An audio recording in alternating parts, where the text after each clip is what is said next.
Hello, everybody, and welcome to The Scares That Shaped Us, a podcast about horror writers and the stories that made them. I'm your host, Matthew Jackson, and it is snowing in Texas, y'all. It's been a weird week for a number of reasons, but we got a little bit of snow here in Austin. It was very nice. We took the kiddo out and played around a little bit. He wasn't all that impressed, but he did like that you could make snowballs that go poof when they hit the ground. So that was cool. Hope everybody is staying warm and staying safe and trying to stay sane. We have a really fun episode for you this week. Last week, we talked about Clive Barker with Eric LaRocca. This week, we're talking about Clive Barker with comic book writer Zac Thompson, who's the writer behind some of my favorite comics of the last decade or so. So, going to be really fun to talk to Zac. We're going to dive into one of Barker's most famous short stories. We're going to talk about climate change. It gets a little dark at times, but it's a week for thinking about dark stuff and coming out the other side of it. That's what we're all about. So, hope you enjoy that. Wanted to start with a couple of recommendations. On the film side of things, I caught an advanced screening last week of Presence, the new ghost story directed by Steven Soderbergh. It's fantastic. If you love haunted house movies, ghost stories, intimate, single location, family horror, then this is a film for you. For those who don't know, the gimmick is that it's a ghost story from the point of view of the ghost. So the camera is the ghost, and the ghost moves throughout this house as a new family moves into it, and strange things start to happen. And I'm not going to say anything beyond that because it's really best experienced in the theater or on your couch if you're so inclined to wait for it. It is a wonderful horror film, and it clocks in at a lean, mean 85 minutes, which I always love. So it's in theaters this Friday, the 24th. So if you want to go check out Presence, it gets my seal of approval. I really, really loved it. And on the book side, instead of recommending one book, I'm going to follow the lead of several people I respect on social media, Max Booth the third being one of them, Wendy and Wagner being another, and say, go buy a book or a piece of art or anything really from a trans creator right now. Trans and non-binary people in particular are under some really brutal attacks from this new chicken shit administration that just got sworn in this week. One way to help is just support them financially, support them through signal boosting, give them any kind of love that you can. And because we're a horror podcast, and specifically a podcast for horror writers, I did want to mention trans horror writers specifically. You can go buy books from people like friend of the show, Haley Piper, Gretchen Felker Martin, Allison Rumfitt, Andrew Joseph White, and non-binary writers like Sophia Ajram, another friend of the show, Cassandra Kaw, Sarah Gailey, River Solomon, Max Boot III. So yeah, definitely support those authors. Go find their books, buy their books, check out their books from libraries, talk about their books, help them promote their work. Some of the best horror being written right now is being written by the people I just mentioned. So let's go give them some support.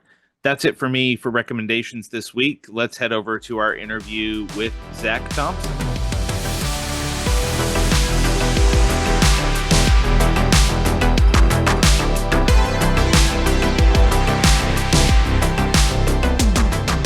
Joining us this week on The Scares That Shaped Us is someone I've wanted to have on the show pretty much since we started the show. One of my favorite horror writers working right now, and one of my favorite comics writers working right now. He is the writer of comic books like Khazar, Lord of the Savage Land, I Breathed a Body, Lonely Receiver, Cemetery Kids Don't Die, and Into the Unbeing, which starts its second volume February 12th. You can also pick up the trade paperback of Part One on January 28th. Zac Thompson, welcome to the show.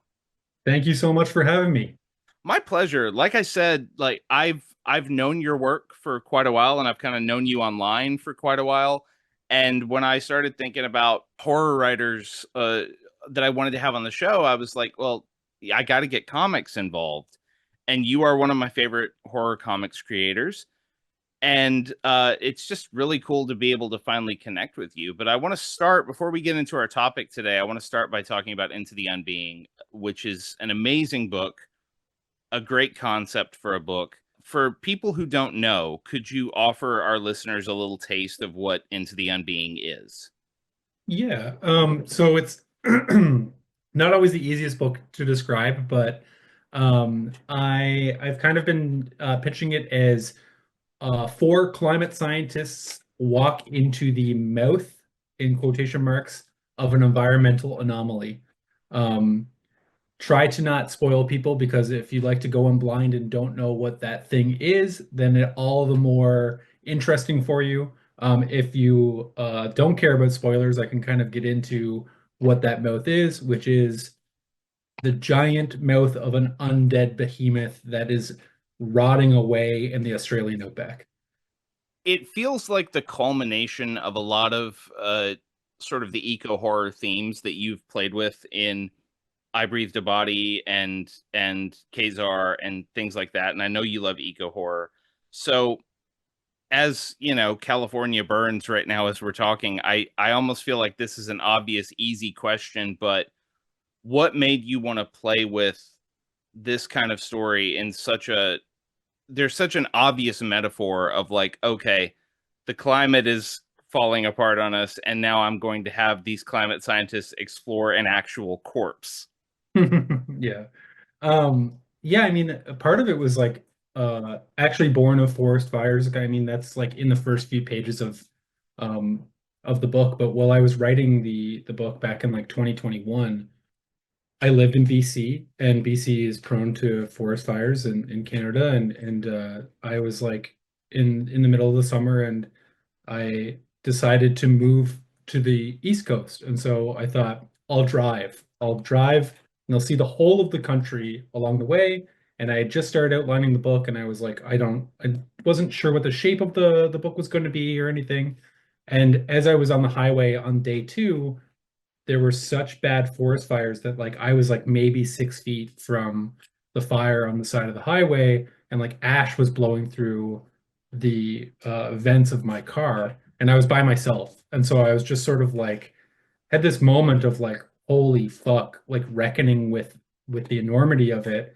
And then I kept thinking about, in literature or in comics or anything, I don't often read stories about people who are just sort of immersed in an alien world, like where the alien world is sort of the focal point of the story. And like, Scavenger's Reign came 2 years later and sort of like reinforced that there's not enough of that kind of thing. But I feel like that's a tenet of like weird fiction that I don't often see all the time. And so I really wanted to be like, okay, I want to make my big definitive sort of weird fiction, eco horror, sprawling narrative.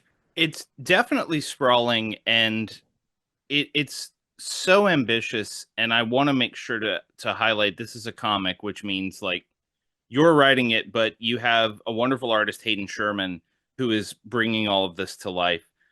And in exploring, I mean, not only is it's set in the near future, and you had to Mhm. invent SINU, which is an amazing acronym for this climate science group that you're following. You had to you had to come up with all of that, and you and Hayden also had to invent an entire inner world for this strange anomaly.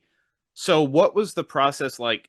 Talking in terms of visual influences with Hayden, and how much did you let Hayden just go their own way and play in this world? Because for listeners who don't know, each chapter of Into the Unbeing changes perspective a little bit and also explores sort of a different corner of this weird anomaly that they're trapped in.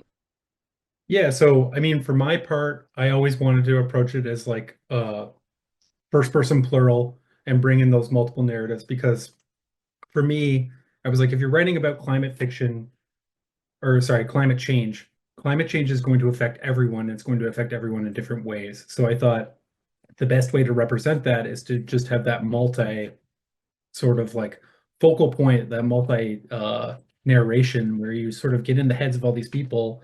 And also as a fun sort of like, cosmic horror thing, not everyone sees this as the threatening thing that it may be. Everyone has a different take on it. So that's just fun in terms of setting up the group dynamic of these four scientists where they're all having this internal experience with this thing that they're trapped inside. But with Hayden and giving them visual reference, I often went back to I want to bring the sense of the sublime to the page. Often sent like Caspar David Friedrich paintings and said like we want to really immerse the reader in a sense of scale, create massive, massive spreads. So the enormity of this thing is felt on the page, but also just like I feel like a lot of times comics don't allow the central figures to be like little ants on the page, and I just love that. And I also realized, well, that's something that Hayden's really good at, in terms of bringing a massive amount of detail and letting the environments sort of speak for themselves. So that was sort of our North Star.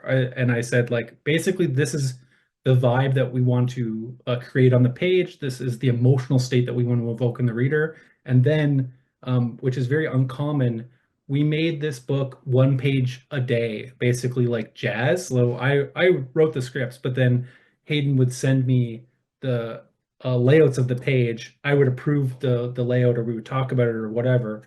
And then by the end of the day, they would send the inks. And so like we were having a conversation the first thing every morning, and then by the end of the day, we would have a page, and then the next day we would go on to the next page. And so it was very like generative, which was really cool. That's amazing. That's a really interesting way to work. What do you feel that added to it that maybe you didn't have on previous books that explore similar themes? I mean, we just had so much back and forth and so much like there was just, there's it's not just me telling a story and Hayden drawing it. It's like literally we're just thinking about every narrative choice and every narrative beat every step of the way, and it's evolving from there, which evokes the sort of the themes of the book in and of itself. Was is just this idea of like letting go and sort of letting this thing just happen and build and sort of being open to wherever it may take you. So a lot of the times, like Hayden is like a visionary, like I genuinely believe that. And so they would bring these like insane layouts where it's like, hey, this is like a circular page design where you read it like counterclockwise and it wraps up in the middle. And I'm not going to say no to anything like that. I'm just like, hell yeah, that's not nothing like what I imagined, but like let's go for it and work on it. And so, it would mean that like maybe a narrative beat would have to be moved somewhere else or dialogue would have to be stripped away, but like that's the magic of making comics, is that like you see the world realized on the page and then you kind of get to adapt to it. So it's like this very fluid process that I just love. Yeah, it's a beautifully realized book, and I also wanted to be sure to ask you about the structure beyond, like, we talked about how individual issues are structured, but instead of going with a traditional sort of ongoing, this is just going to go however many issues until it ends, you broke this specifically into parts. And for listeners who might not know, January 28th, you can get the trade paperback of part one, which is the first four issues. And February 12th, you will start Into the Unbeing Part Two.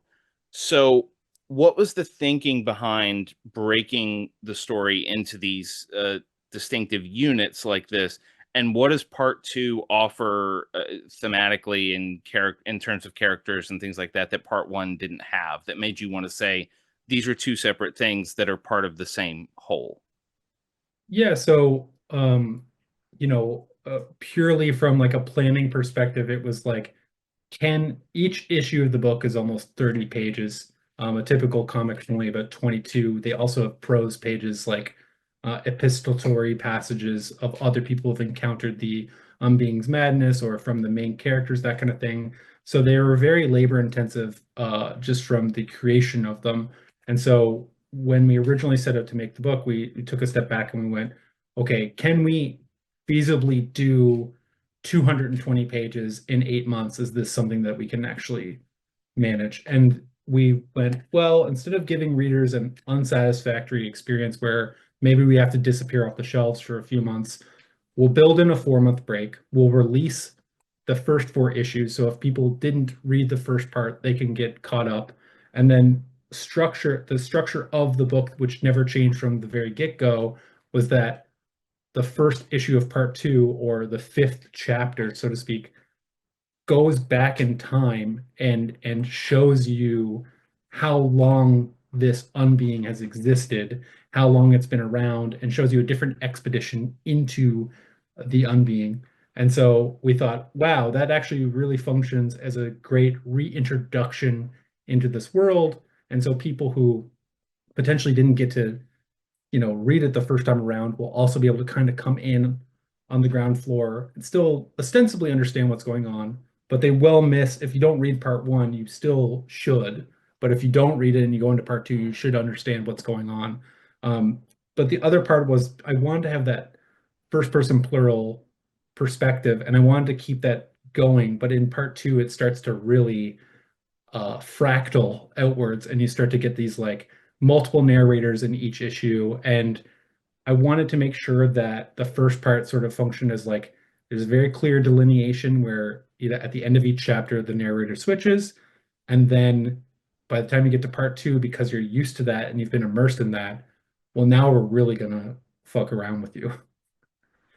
I have read the first issue of part two. Zach was kind enough to send it over to me, and I'm letting y'all know right now, like if you're not already on board with this book and you love horror comics, even if you just love like big fantasy concepts, get on board. This is a really, really ambitious, great comic. If you've read any of Zach's past work, it is in line with that. I mean, like you said, it is sort of the sort of text of all the eco horror that you've played with before, and it is so great. But I also want to spotlight another book that you just released the trade for back in December, which is Cemetery Kids Don't Die, which I had not read as it was releasing. And when I knew you were coming on the show, I was like, oh, I haven't read Cemetery Kids Don't Die. I read it in one sitting, like the trade, just flew through it. And for those who don't know, it is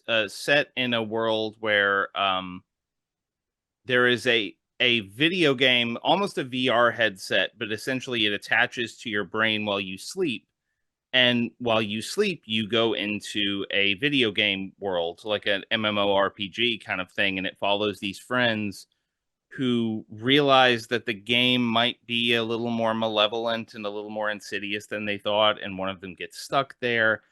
And I know that you are really into ecology and eco horror and things like that, but as anyone who's read stuff like Lonely Receiver and I Breathe the Body knows, you also have this fascination with technology and how technology and biology combine. And this felt like a culmination of a lot of that, and also wrapped up in like a fun, almost Stranger Thingsy type story. So where did Cemetery Kids Don't Die originate for you?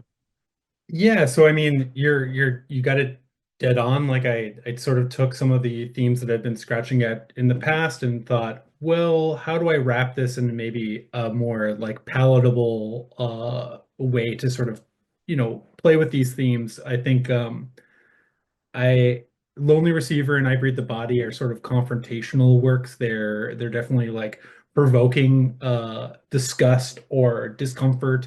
And so I wanted to sort of like explore those themes, but through teenage characters who maybe come to see that disgust or that discomfort like through the adventure that they go on. But the console itself, which is like a fleshy sort of Cronenbergian thing that you slide into your ears, they don't like, they don't miss a beat playing with that thing or looking at that thing because it's just normal to them. And so it was a way to also just explore that sort of like that teenager relationship to technology, which I've been seeing like through my nephew and stuff now, where it's just the world of online gaming has changed so much in the short time since I was a teenager. I guess I'm 36 now, so it wasn't a short time ago, but like it definitely feels like a short time, but it's like, the book is ostensibly born of my love for Cronenberg and my 6 or 7 years of playing WoW every day of my life. Yeah, that tracks. I mean, that is absolutely an approach I understand. As some, like, I'm 38, so I went through that whole WoW. And if y'all weren't around when World of Warcraft was new and big, you don't like it seeped into every facet of culture. And I know everyone has, Yes. we have Fortnite now, we have uh, Minecraft. I don't know what all the kids are playing, but you get it, and it does have the feeling. And this, I say this in a complimentary way, it is a Zac Thompson pop single. It is like all you're gonna Awesome. get all the big Zac Thompson ideas, but it is in this like almost Amblin-esque sort of run of kids just getting into trouble and disobeying their parents and having a wild time in a video game world. So if you haven't checked that out, I don't know. Like, do you think there's a potential for more Cemetery Kids Don't Die? It ends in a way that suggests maybe. I don't know what you Oh think. yeah. Yeah. I mean, I love an open ending just in general, right? Like I think like ambiguity is a very satisfying thing when you're in horror, right? Like this idea of like, oh, is that what happened? Or is what I think happened? So I really wanted to leave that book with like there is more to say. If people show up and read the book, hopefully we get to do more. Awesome. It is available now from Oni Press. You can get the trade. Again, I read it in one sitting. You will probably read it in one sitting. It's a lot of fun. But now, this is a show about formative foundational horror stories. And when I invited Zac to be on the show, I was thinking Zac's going to go one of two ways with this. Like, he's either going to go David Cronenberg or Clive Barker. And we went Clive Barker, which is so fun, and it's great because Into the Unbeing is a story about a gigantic being and the impact it has on a group of people. And we're talking about one of Clive Barker's stories about a gigantic being and the impact it has on a group of people. We're talking about In the Hills, the Cities, one of Barker's most famous short stories, published in the Books of Blood, Volume 1 in 1984, I believe. So it's a 40-year-old, 41-year-old story now. Um, and because it's that old, we are going to talk spoilers. We're going to talk about the whole thing. So if you haven't read it, uh, your library has Books of Blood. They probably have the ebook of Books of Blood too, which means you can go grab it and read it. You'll read it really fast. So if you don't want to be spoiled about this story, hit pause, go read In the Hills, the Cities, come back to us. But Zac, would you do the honors and sort of explain what In the Hills, the Cities is? Yeah, so it's about Mick and Judd, two gay men who are on a what Barker calls a quote unquote honeymoon, but they don't seem to like each other very much. And I think Judd is very political, and Mick is very like he's described as a dance teacher, not deep, and a queen.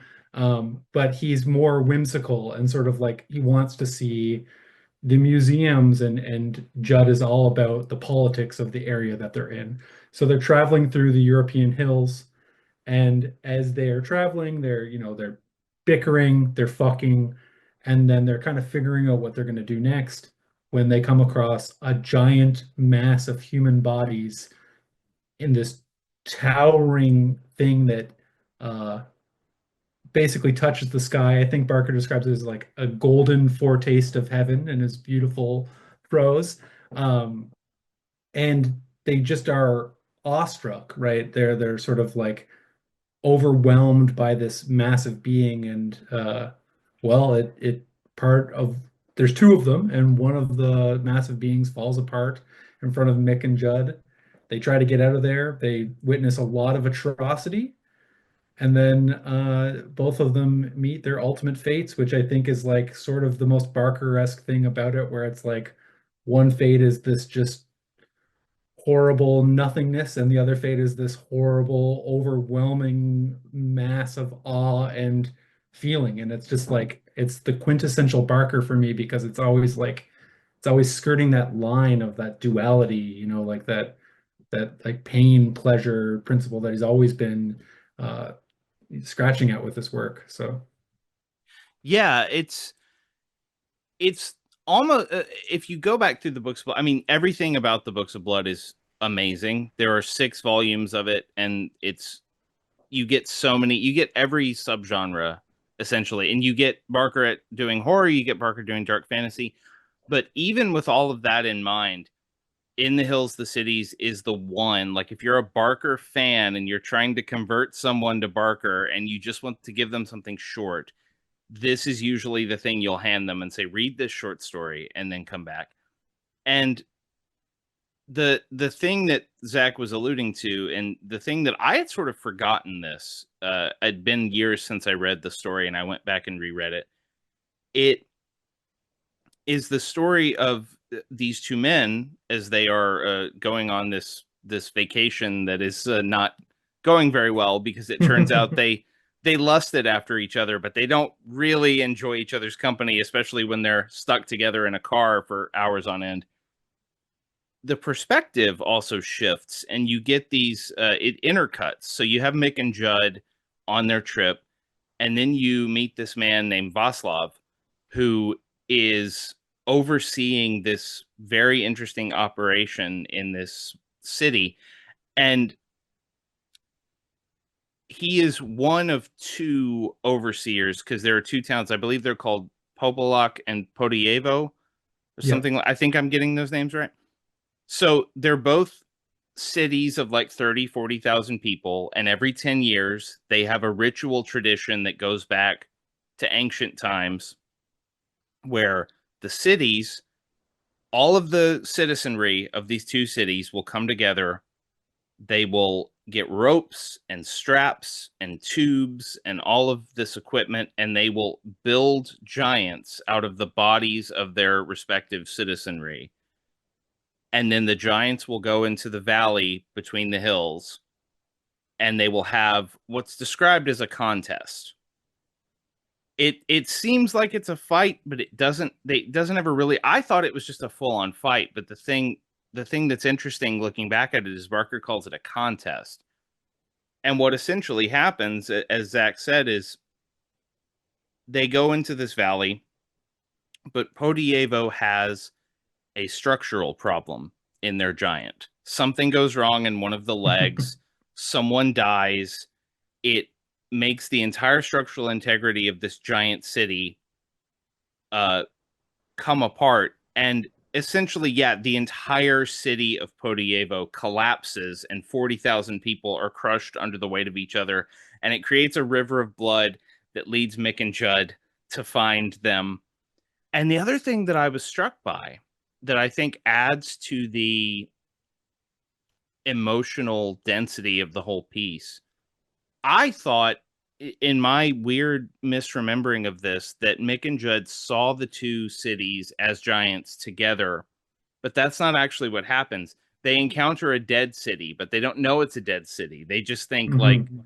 they think a war has just happened. They don't know what. In fact, they hear the thunder of the giant's footsteps, and Judd thinks it sounds like cannons or gunfire. And it's just such a layered, rich thing. And like you said, it has that Barker duality of like one city dies in this the most horrific way that you can imagine, Yeah. and the other city goes mad with grief and confusion and anguish, and essentially an entire city has a sort of hive mind mass hysteria consciousness and runs off into the hills. um before I just go on and recap the entire story, because I get so caught up in talking about this story. Do you remember when you first read it and the impact it had on you? Yeah, I remember where I was and sort of like what it did to me essentially. Like I was copywriting at the time before I was actually like writing fiction properly or anything like that. And I lived in Vancouver and I had to take a really long route to get to work. And I had just bought the Books of Blood and was like flipping through it and kind of like just kind of motoring through it. And I was on the C bus in Vancouver, which is like this bus that kind of takes you across the water. And I started reading the book and was so immersed that it got to the other side of the port, let everyone off. I'm still reading. I go back into Vancouver, keep reading, and then kind of look up, thinking I'm at my stop, and I'm like an hour late for work at this point. But like just this thing where it's like it really Barker's got this beautiful way of his prose is so I'm sure people would describe it as purple prose, but it's just like evocative and lush and treats even the most like lurid things as like sensual, like as these very like sense-driven experiences. So you you just find yourself sort of like lost within the narrative. And I just he's a painter, so he's painting these beautiful images on the page to the point where like, he's describing all the piecemeal parts of these giants, but you fully feel the immensity of it on the page. And it just stopped me dead. It is a remarkable trick that he has that I don't want to call it a trick because I know that it is work, and he is known for writing long hours and working really hard to refine his language. But there are multiple stories in the Books of Blood where he is describing something that you almost struggle to comprehend how any other writer would be able to render it with such clarity. When I first read the Books of Blood, I think what essentially happened was I love old horror paperbacks for a number of reasons, but one of the reasons I love them is you can find ads in the back of them for other old horror paperbacks, and Hmm. then you discover something you never heard of and go find it. So I was maybe like 16 and was reading uh some paperback that I had gotten at a garage sale. It was probably like a Dean Koontz or a John Saul or something like that. And there was an ad in the back for the Books of Blood, and it had the quote, the famous quote that everyone knows: "I have seen the future of horror, and its name is Clive Barker, Stephen King." And Hmm. I went, "Holy shit, who is this guy?" So I went to Barnes and Noble and bought Books of Blood volumes 1 through 3, which was collected in a really pretty edition, which I have over here on the shelf behind me. It's very well worn now. And it was just this journey. I think I spent the entire weekend just flipping through, just reading every story as fast as I could.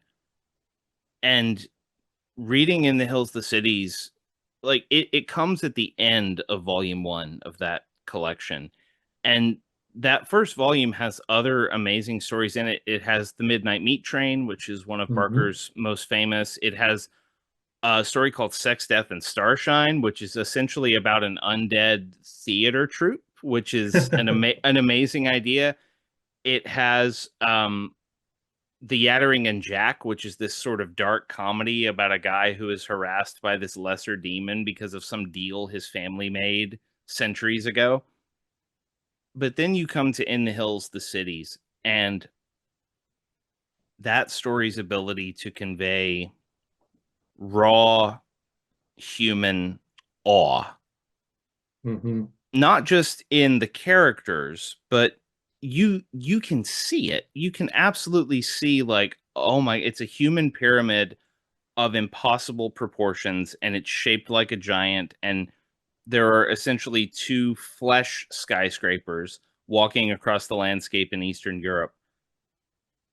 It is such an incredible work of imagination, and Barker has written stuff like Imagica, which is like 1,000 pages, and Weave World, which is novel length, which are also huge works of ambitious imagination. But the his ability to make you understand in pages what's happening is just it's enough to make you throw the book across the room, and if you're an aspiring writer, and go, why should I even try?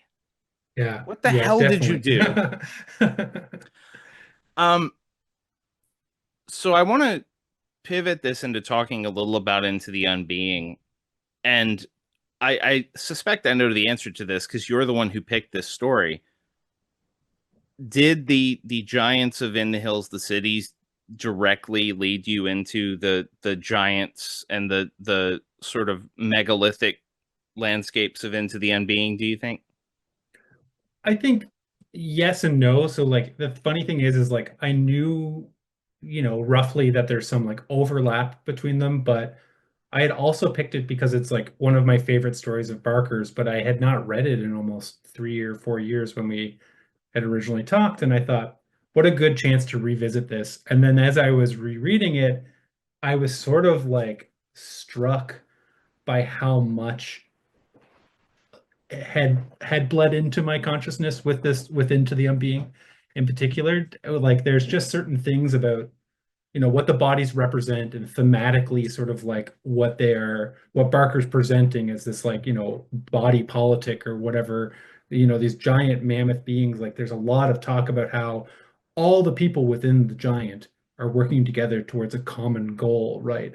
And that this idea of becoming something bigger and this like idea of ostensibly, I think what he's scratching at is like either like national pride or civic pride or whatever it may be, but it feels very like fascistic in its own right as well, and sort of like the unbeing at the center of Into the Unbeing is 100% a representation of our decaying climate and planet, but also once you get deeper into the unbeing, it is alive in ways that defy sense. And this place, this planet that we are killing with oil and gas and all these other things, really and truly will continue to go on without us, right? We are just so self-centered that we believe that like, oh, if we die, the planet's over. But it's like Earth will be fine.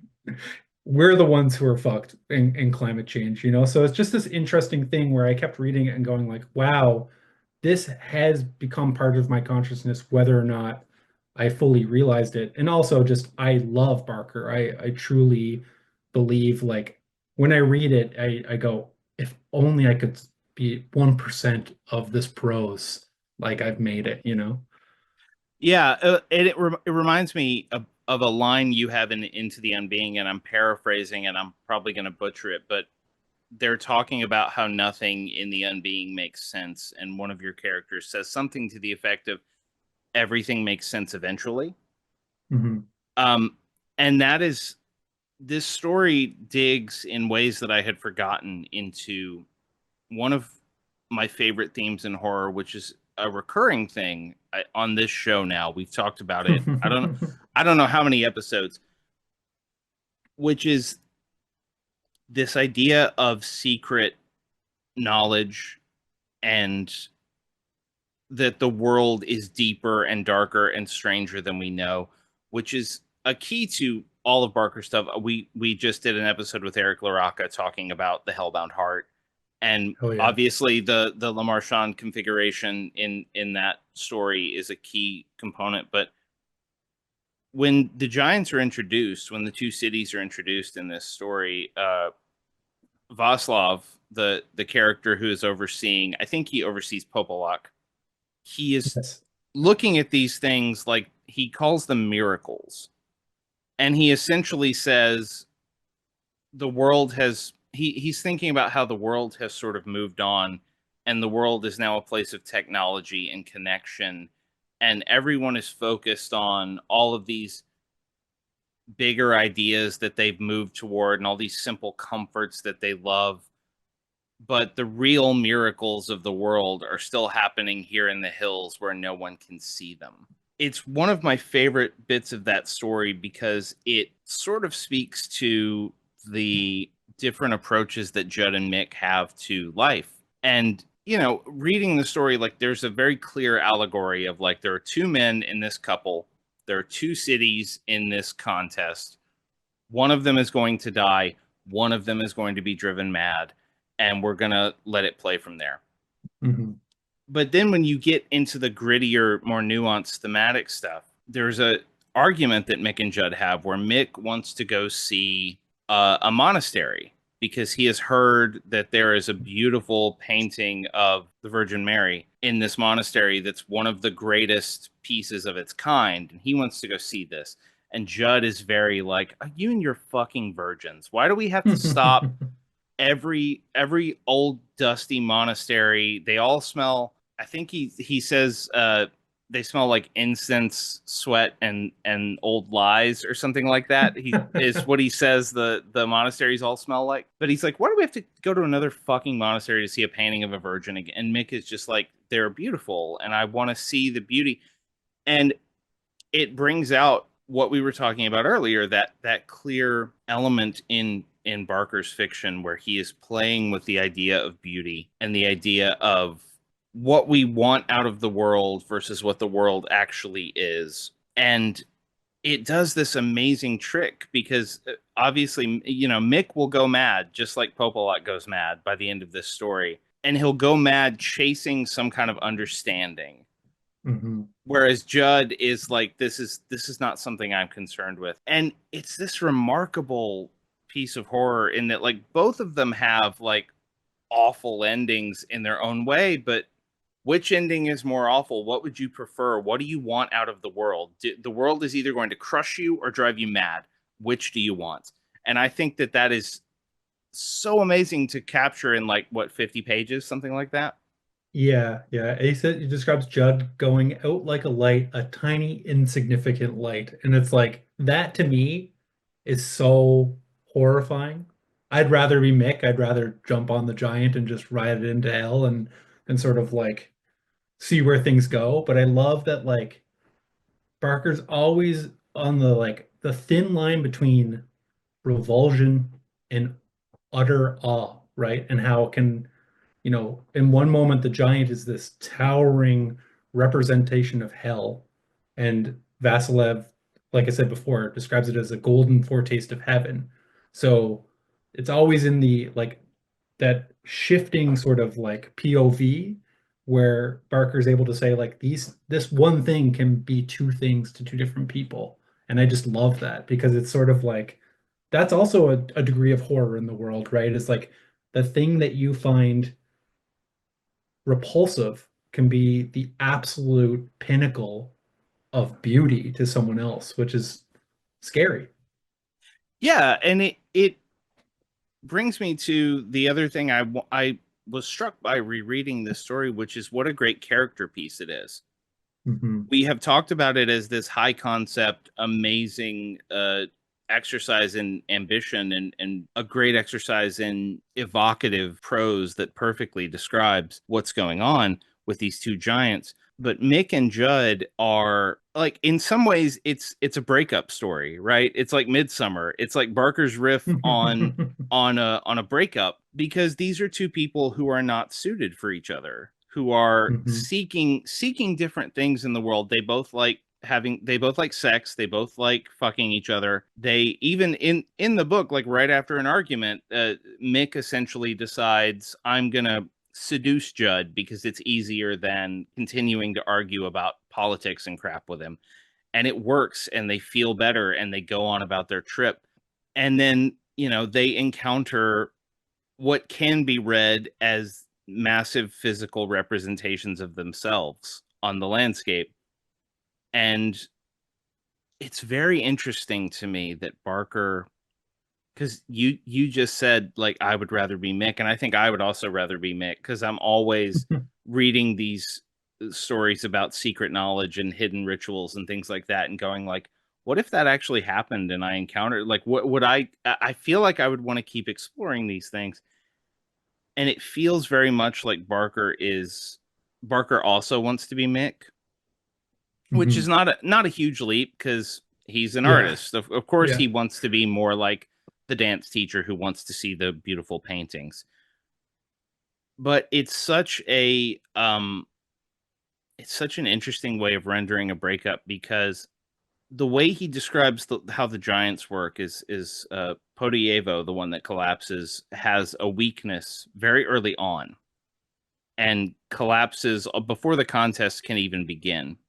Whereas Popolok goes mad because it has noticed what is happening to its sister city, essentially, and runs off into the hills. And there's this amazing passage where he is describing what happens to Popolok after this, and it just keeps going.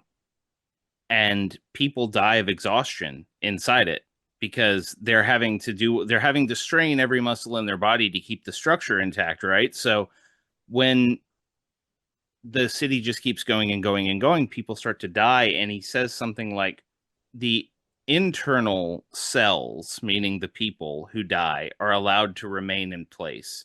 The external ones, the skin, they are cut loose and they are allowed to fall, which creates this amazing image of like bodies falling off and like pockmarks showing up in this giant. Hmm.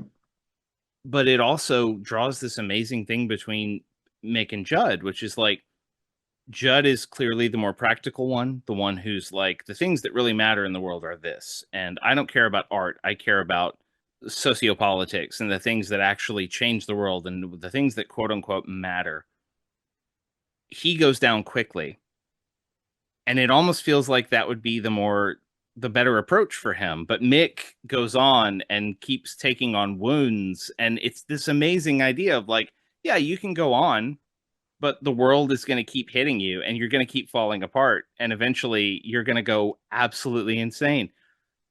And it made me think of stuff like Lonely Receiver, which is a piece that is part eco horror, part techno horror, I think, body horror, has all of those things in the mix, but it's also a story of yours that is really good at the external circumstances of a person's life reflecting their internal circumstances.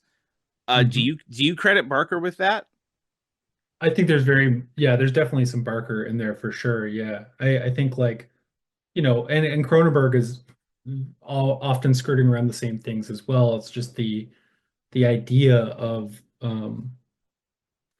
I love the idea. Forbidden knowledge is a great way to put it, but even something like if something so existentially compromising happens to you that it alters your view of the world, but you have to keep going, what does that turn you into? And where do you go from there? And do you go deeper or do you try to get out of that situation? And I think that one things that Barker does really well is like his books feel like almost a descent, right? Like there's always like when you think the characters have reached the depths of the horror, they just keep going.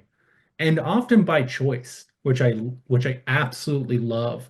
It's this commitment to go, well, I need to know more. I need to satiate my curiosity.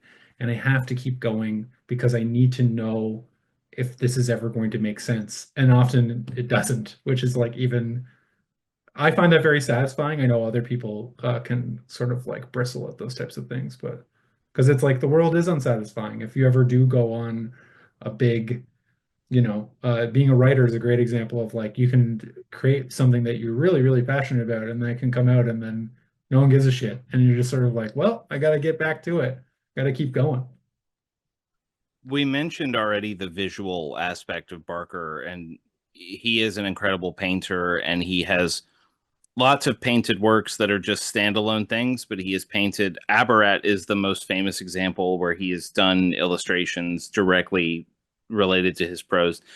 And you work in comics, so I want to ask, in terms of becoming a comics writer over being a prose writer, which you also write prose. Like we're not. I'm not trying to pigeonhole you, but I'm asking. I want to ask specifically about comics as an art form where the words and the images are inextricably linked and are always in a symbiotic relationship. Um, what do you think comics lend to horror storytelling that other mediums just don't have? It's the juxtaposition I think is the most fun thing is like the idea that you can in the most like Barker-esque way, you could show someone the most grotesque thing humanly possible and then have an internal narration that's just like, this is so beautiful, right? And the idea that like the character that you're in their head in that moment find something beautiful, but you're confronted with an image that's extremely disturbing. And I find that there's like a poetry aspect to it in that way, and also the pacing of it. There's nothing really like comics in terms of like there's always the page turn, so you are always sort of structuring the narrative towards that page turn, but you can also really and you can do this in prose, but there's like a set amount of space within a double page spread of comics where you can really modulate pacing.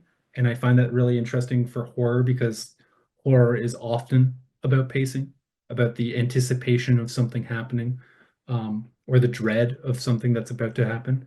And so, like, just as a pure sort of like craft thing, if you know that your page turn is going to have this big explosive moment, well, you can take the 2 pages before that and have 18 panels on both pages to really slow it down. So you see the key go in the doorknob and the hand on the door and the door creaking open and all these like little moments that really slow the reader down and then hit them over the head with this big explosive moment, or the inverse is where you create small moments of terror, and you control sort of how things are experienced by evoking distance from something horrifying by just hiding it in the background. I love the idea of like getting people to go through a book again and being like, oh my God, that thing was fucking right there. There's, the narrator of Into the Unbeing Part Two, Number One, he's on page 16 of Into the Unbeing Part One, Number One. But it's a small little thing, and it's only like a one scene thing, and then you don't see him for another 100 pages. And I love that sort of thing of just like it's there, but you could miss it. And when you go back through and read it again, you can kind of find it. Anyway, I could rant about this forever. Oh no, that's what we're here for.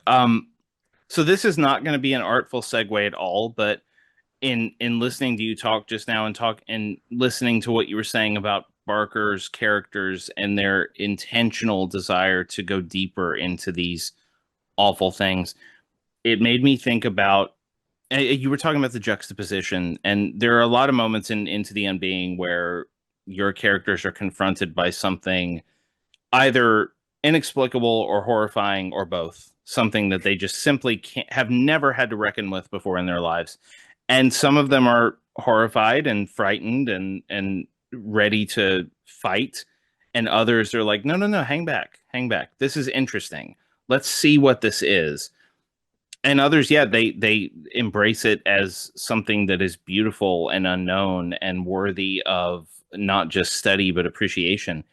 And it made me think about Vaslav again in The Hills, the Cities, and there's a moment in the story where he encounters Mick and Judd, and he is distraught. He is overwhelmed with sadness and madness and terror because not only has he just watched an entire city of 40,000 people die, but he is very acutely aware that this ritual that has existed for centuries is now done. It will never happen again because there is no other. The sister city, one of the cities, is gone, so they can't do it anymore. And he has this moment where he's just sort of saying, "It was a miracle.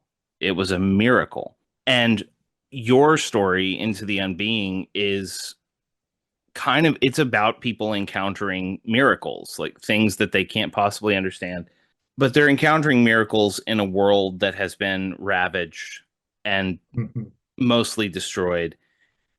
And we're sitting here like I said earlier, like California is on fire right now. I have friends who have lost homes. I have other friends who are in danger of losing homes.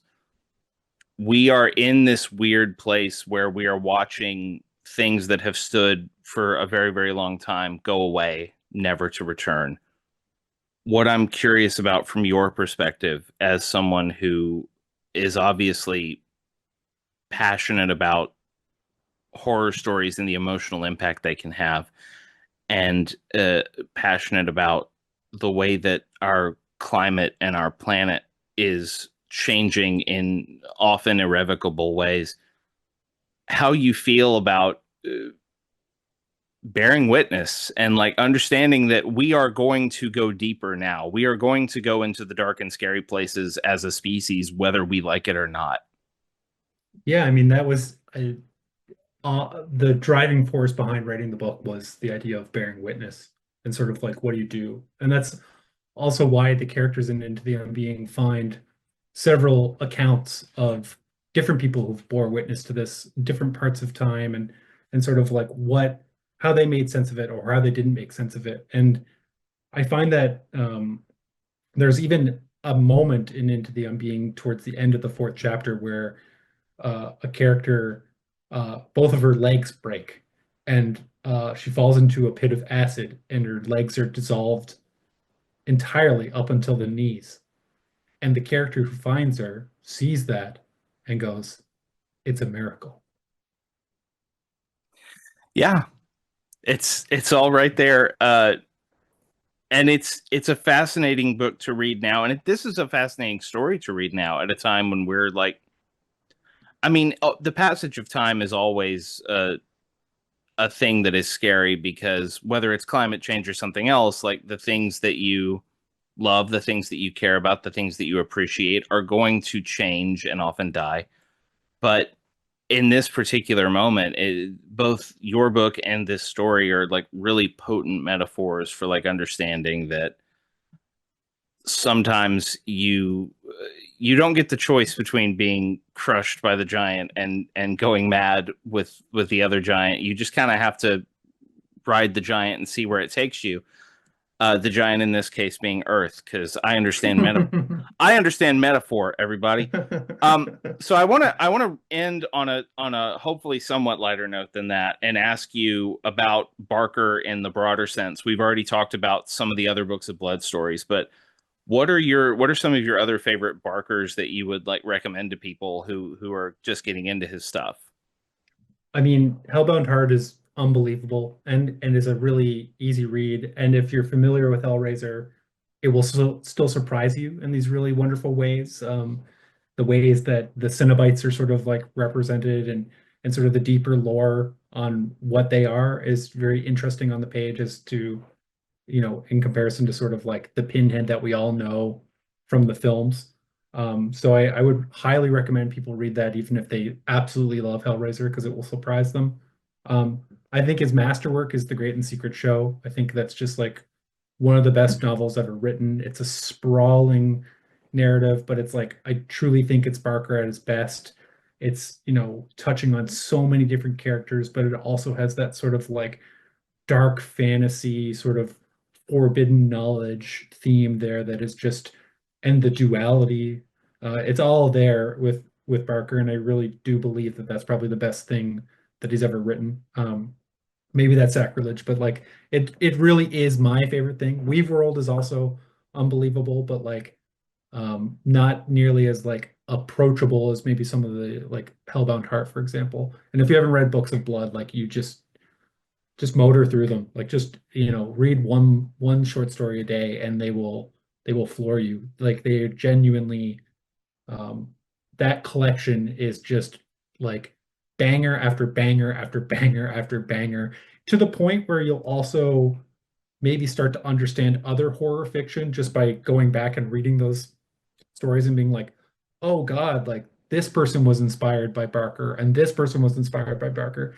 He's hugely influential in this way that like I see him as this massive sort of shift in horror fiction in this way that like, I struggle to imagine what horror fiction would look like today without him. Yeah, he's definitely one of those watershed kind of writers, not just in terms of obviously like splatterpunk and genres like that, stuff like that in the 80s, but I mean, obviously we're talking to Zac Thompson about Clive Barker. We just talked to Eric LaRocca. He will come up again on this podcast, I promise you, because he is just that important a figure. Um, I agree with everything you just said about, and if I had to pick, because Barker is in his early 70s now, I believe, and has had some health issues, and so and has been writing. Like there's other stuff that he's talked about that's going to come out, but there's a lot of unfinished Barker, like stuff that he has Hmm. said, like, oh, I'll go back and write more of that one day. If I had to pick something of like you can finish one thing, I would pick the Great and Secret Show is the first book in what he calls the books of the art, and I would love to get book three of the book of the art. Like Great and You and me Secret both. Show, it's one of those books. I read Great and Secret Show when I was way too young to read Great and Secret Show. Not because of like content warnings or anything like that, but because it is just such a dense, layered, Hmm. wild. The closest thing I can think of in comics that reminds me of it is it's like Grant Morrison's The Invisibles, Sure. but Yeah. like it pulls from so many different frames of reference and so many different peculiarities in his work and fascinations that he has, where if you read the Invisibles and you're like I was like 19 when I read the Invisibles, you need that shit annotated. You're not going to get all Yeah. those Yeah. references. Yeah. And the Great and Secret Show is that kind of, not that it's full of historical and pop cultural references necessarily, but it is just so dense and layered and full of big ideas. It is a masterwork. In terms of more accessible stuff, like Hellbound Heart, obviously you can read it in an afternoon, you can read it in a couple of hours. The Damnation Game, his first novel, which is Mm. basically just a riff on Faust. It is a Faustian story. That's a fantastic, straightforward, just like set them up, knock them down horror story.